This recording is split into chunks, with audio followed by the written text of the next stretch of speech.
Hello friends, আমরা এখন যাচ্ছি সত্যপুর গ্রামের রাস্তায়।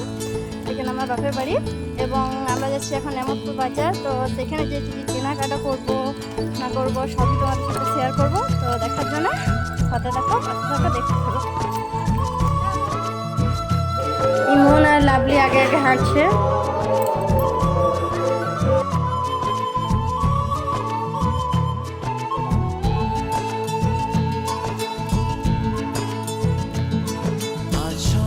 সুখের ছোঁয়াতে কাছে নামলো আকাশ। এই দেখো পেছনে আমি আর মা হাঁটছি। আজ স্বপ্ন সুখের ছোঁয়াতে কাছে নামলো আকাশ দুহাতে মেঘ ভাঙা চাঁদ। এই স্কুলের বাচ্চাগুলো দেখতে যাচ্ছে, ওদের মতো একদিন আমিও এই রাস্তা দিয়ে স্কুলে সাইকেল নিয়ে স্কুল থেকে বাড়ি ফিরতাম। তখন আমাদের বাড়ি গ্রামে ছিল না, তখন কোয়ার্টারে থাকতাম আমরা, তাই গ্রামে স্কুল থেকে এই রাস্তা দিয়ে বাড়ি ফিরতাম।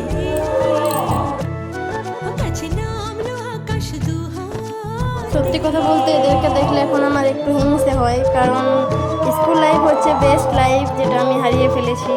যদি আবার সেটা ফিরে আসতো তাহলে কতই না ভালো হতো।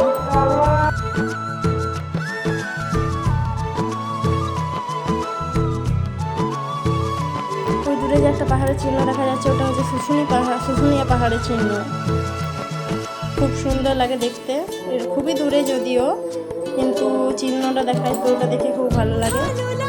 এই দেখো, তোমরা হয়তো দেখতে পাবে না, কিন্তু জঙ্গলগুলো দেখাচ্ছে। তার ওই পারে কিন্তু আমাদের কোয়ার্টারটা রয়েছে। যখন স্কুল থেকে বাড়ি ফিরতাম তখন ওই ক্ষেতের রাস্তা দিয়ে কিন্তু আমরা বাড়ি যেতাম। রোড দিয়েও যাওয়া যায়, কিন্তু রোডে খুব গাড়ি থাকায় আমরা এই শর্টকাট দিয়ে যেতাম।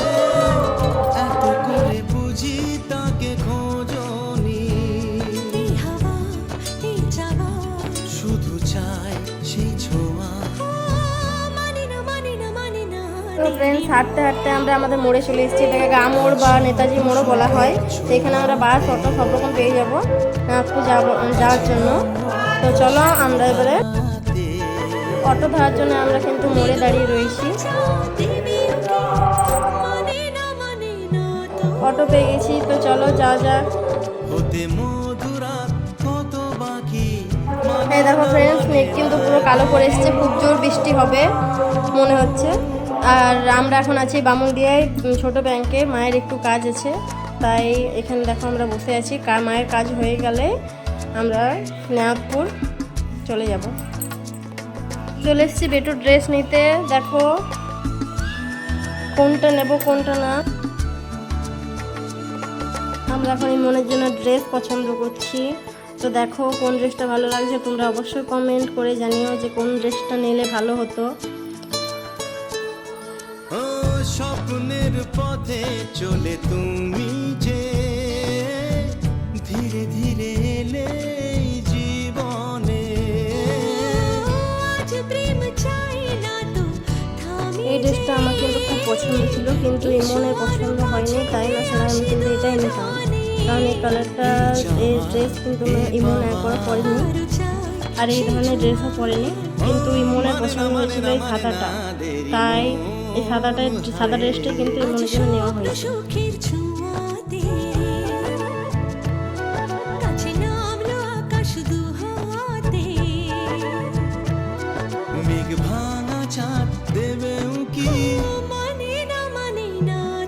তারপর কিন্তু আমরা চলে এসেছিলাম মায়ের জন্য শাড়ি কিনতে। আর এখানে আমার একটা শাড়ি খুব পছন্দ হয়ে গেছিলো। এই দেখো ঘিয়া কালারের যে শাড়িটা ছিল, ওটা আমি ফটো তুলে নিয়ে যাব।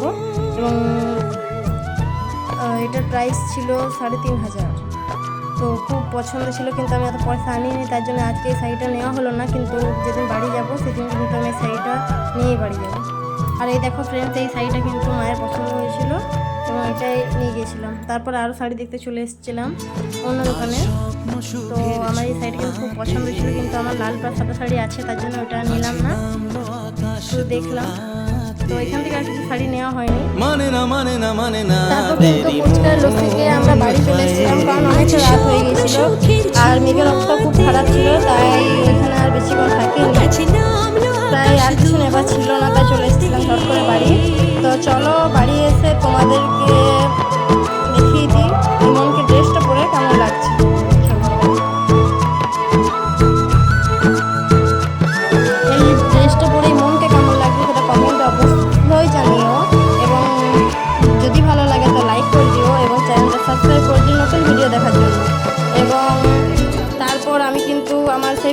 শাড়িটার একটা ফটো তুলে রেখেছিলাম, সেটা তোমাদেরকে দেখিয়ে দিয়ে তোমাদের সেই শাড়িটা কেমন লাগছে সেটা কিন্তু কমেন্টে অবশ্যই জানিয়ে। ঘিয়ার কালার শাড়িটা কিন্তু আমার বেশি পছন্দ হয়েছিল, পাশেরটা না, যেটা ঘিয়ার